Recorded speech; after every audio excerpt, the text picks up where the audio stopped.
कि chairman PTI की जो गिरफ्तारी है या डिस्क्वालिफिकेशन है वो तब होगी जब बुशरा बीबी चाहेंगी। चेयरमैन पीटीआई इमरान खान की गिरफ्तारी को लेकर खासा ववेला मचाया जा रहा है। वादा माफ गवाहान की एक फहरिस्त मुरतब की जा रही है।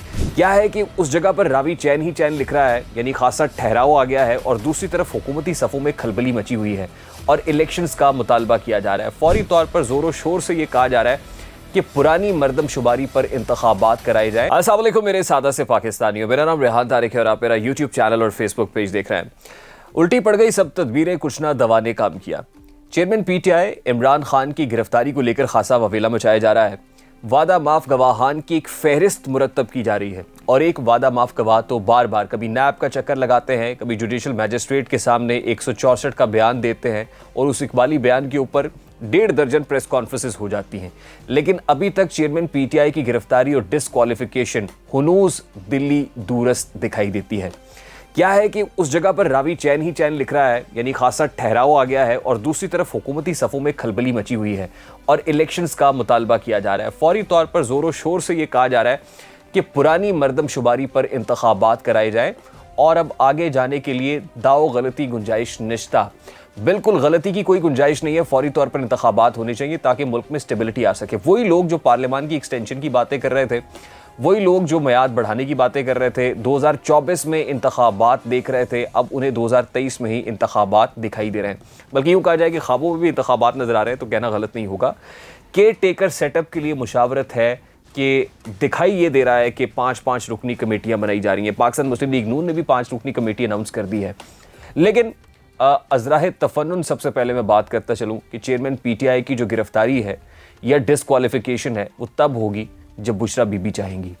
यानी जब बुशरा बीबी का जो जादू है वो जो इमरान खान के लिए बड़ा पुरअसर है और इमरान खान पर से तमाम बलाओं को टाले हुए है, जब वो जादू बेअसर पड़ेगा तो इमरान खान गिरफ्तार हो जाएंगे और डिस्क्वालीफाई भी हो जाएंगे।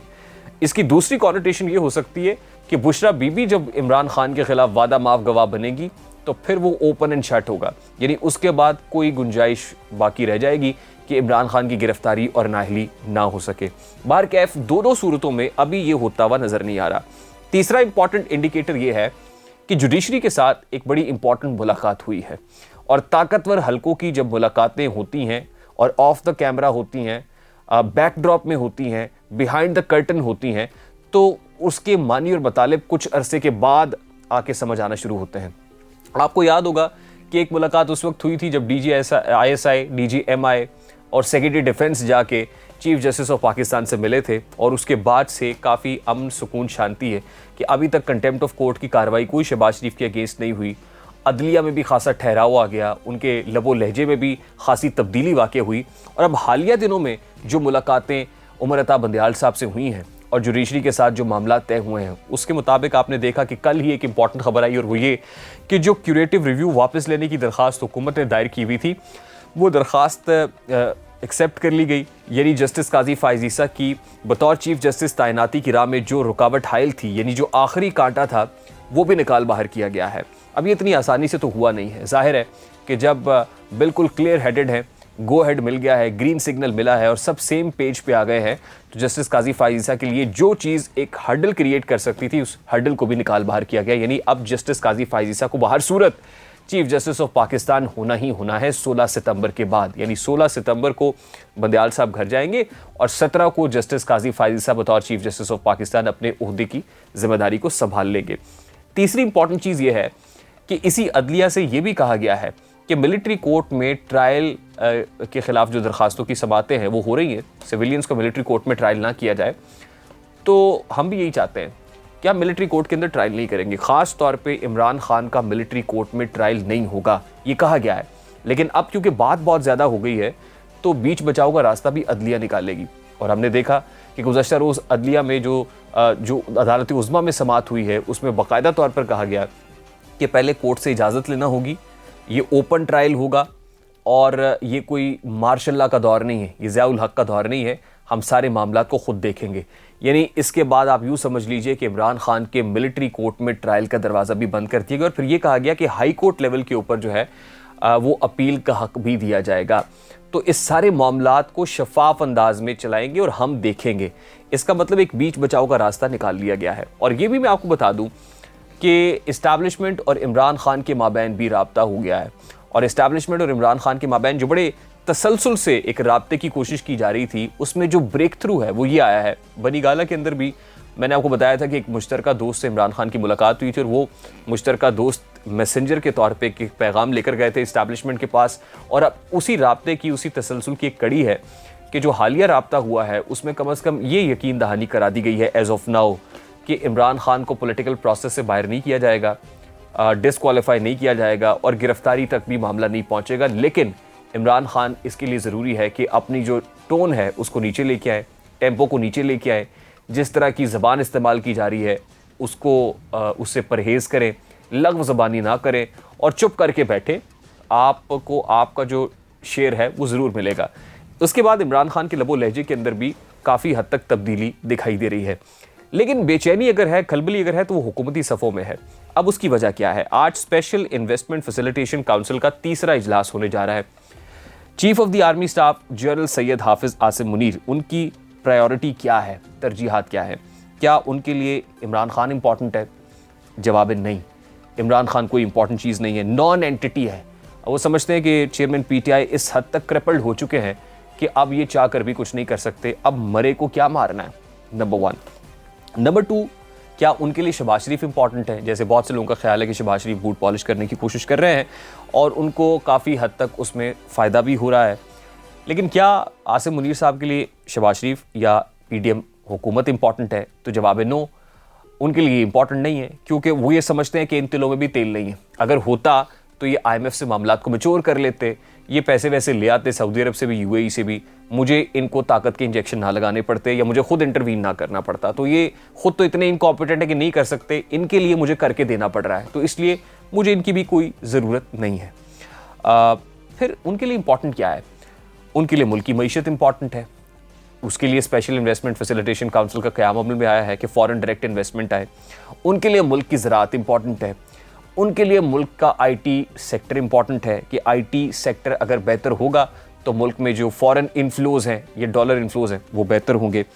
उनके लिए मुल्क की सिक्योरिटी इंपॉर्टेंट है, क्योंकि at this point in time मुल्क में सिक्योरिटी हालात बड़े दिगरगू हैं। ज़ोब में जो कुछ हुआ, पारा चनार में इवन जो कुछ हुआ, सेक्टेरियन इशू है ऑल्दो, फिर वेस्टर्न बॉर्डर के ऊपर जो कुछ हो रहा है, जो cross border exchange of words हो रहा है, वो भी सबके सामने। फिर ईरान का दौरा भी chief of the army staff ने किया, फिर 258वीं कोर कमांडर कॉन्फ्रेंस भी हुई, फिर उसमें कुछ प्रमोशन बोर्ड भी हुआ है, कुछ एक्सटेंशंस अभी ज़ेर गर्दिश भी हैं कि सिक्योरिटी हालात को पेश नज़र रखते हुए कुछ लोगों को की मुद्दत मेयाद को बढ़ा दिया जाए, तोसी हो जाए।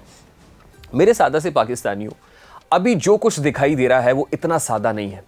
यानी अभी बाज़गश्त तो इलेक्शंस की है, और इलेक्शन कमीशन ऑफ पाकिस्तान ने स्टेटमेंट भी दे दिया कि अगर 12 अगस्त से पहले असम्बली डिसॉल्व हो जाती तो 11 अक्टूबर से पहले हम इंतखाबात करा देंगे।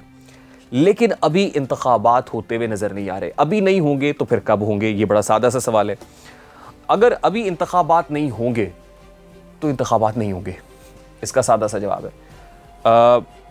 अगले 10 साला प्लान के ऊपर गौर व खौज हो रहा है कि 10 साल तक मुल्क की इकॉनमी को कैसे स्टेबलाइज करना है, मुल्क के अंदर जो इस वक्त पॉलिटिकल अनसर्टेनिटी है उसका रास्ता कैसे रोकना है। इस वक्त 2 तरह के प्रेशर्स हैं।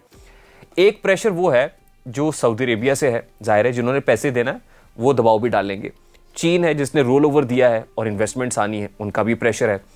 और वो प्रेशर एक ही है, ये मैं कैटेगोरिकली आपको कह सकता हूँ, वो ये कि आपने इमरान खान को गेम से बाहर रखना है। इमरान खान के साथ हमारा कोई ताल्लुक नहीं है, और इमरान खान अगर होगा तो ये सब कुछ नहीं होगा। CPEC नहीं चलेगा, सऊदी अरेबिया पैसे नहीं देगा, वो लिए हुए पैसे वापस ले लेगा, नंबर 1, ये रेस्ट श्योर। दूसरा जो प्रेशर है वो IMF की तरफ से, अमेरिका बहादुर की तरफ से आ रहा है, और वो सिर्फ इतना डिमांड कर रहे हैं कि मुल्क में पॉलिटिकल इंस्टेबिलिटी हम नहीं चाहते। अगर इंतखाबात होंगे और पुरानी मरदमशुमारी के तहत होंगे, अभी आवाज़ें उठना शुरू हो गई हैं, तो आपके नज़दीक क्या इन इंतखाबी नताइज को तस्लीम करेगा? नहीं करेगा।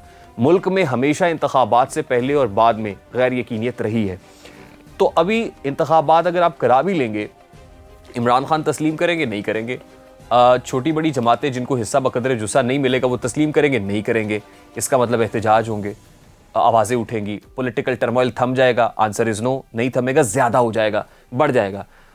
आसिम मुनीर साहब यहाँ तक, वो कहते हैं ना नाको नाक भरना, यहाँ तक भरे हुए हैं, लबालब भरे हुए हैं। कि यार ये क्या है ना, ये इंटरनेशनली भी प्रेशर है, ये लोकली भी प्रेशर है, इससे जान छुड़ाओ। और इसलिए पाक फौज को अपनी इमेज बिल्डिंग भी करनी है। जितना इमेज ख़राब हुआ है, जितनी गालियाँ पड़ गई हैं, जितना कंट्रोवर्शियल हुए हैं, वो कहते हैं अब हम इसकी इकॉनमी ठीक करके दिखाएंगे। अब हम नहीं करना है तो हम करेंगे, बैरून ममालिक से पैसा भी हम लेके आएंगे, हम अपना जो परचम है वो बुलंद करेंगे, अपना इमेज रीगेन करेंगे और बताएंगे कि पाक फौज जिंदाबाद। तो जिंदाबाद क्यों है? ये नारा जब तक नहीं उठेगा, दोबारा से रिवाइवल ऑफ द इमेज नहीं हो जाएगा, तब तक हम नहीं जाएंगे। उसके लिए बेशक 10 साल लग जाए। उसके लिए करना क्या है? जाहिर है पंजाब का मॉडल बड़ा अच्छा है, सक्सेसफुल है, ऐसा ही कोई मॉडल लेके आए, टेक्नोक्रेट काइंड ऑफ चीज़, ऐसा कि जो सियासतदानों को भी नकेल डाली रखे, मर्जी और मंशा के तहत इशारे को समझे, सिर्फ सिग्नल को समझे और डूअर हो।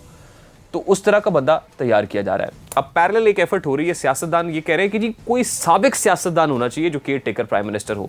वो इसलिए कह रहे हैं कि साबिक सियासतदान हो जो सियासतदानों की मजबूरियों को समझे, प्रॉब्लम्स को समझे और इलेक्शंस कराए। अब ये इसलिए मुतालबा हो रहा है सियासतदान का कि इलेक्शंस कराने हैं, इसलिए हो रहा है कि इस्टेब्लिशमेंट ने जिस बंदे के ऊपर हाथ रखा है वो सियासतदानों को कबूल नहीं है। इस्टेब्लिशमेंट में और हुकूमती स्टेक होल्डर्स के दरमियान फूट पड़ गई है। और नदीम अफजल चंद जो कहते हैं ना, गल वध गई है मुख्तारिया, तो गल वध गई है। अब बात इतनी बड़ी हुई है कि ये जो बड़ी हुई बातें हैं, अब वो जो घर के अंदर हो रही थी, वो जो शोर शराबे की आवाज़ बाहर नहीं आने दी जा रही थी, अब बर्तन टूटने की आवाज़ें भी आएंगी। अब जो हड्डियाँ है वो बीच चौराहे फूटेगी भी और इत्तेहाद का शिराजा बिखरेगा भी। वक्त हुआ चाहता है। देखना ये है कि जो घाक सियासतदान बैठे हुए हैं ना, ये सारे मामले पे तोड़ क्या निकालते हैं, इस सारे मामले का हल क्या निकालते हैं। क्योंकि मियां नवाज शरीफ अगर वापस आ जाए, इमरान खान डिस्क्वालीफाई भी हो जाए और इतना ही आसान हो, तो इस्टेब्लिशमेंट को इस डकैती को अपने सर लेने का कोई शौक है क्या? इस गंद का टोकरा अपने सर पे सजाने का शौक है? वो ये बोझ बर्दाश्त करने के लिए तैयार नहीं है। अब अपना अपना बोझ सबको उठाना पड़ेगा। मुझे रेहान तारिक को इजाज़त दीजिए। अपना बहुत सारा ख्याल रखिएगा। अस्सलाम वालेकुम।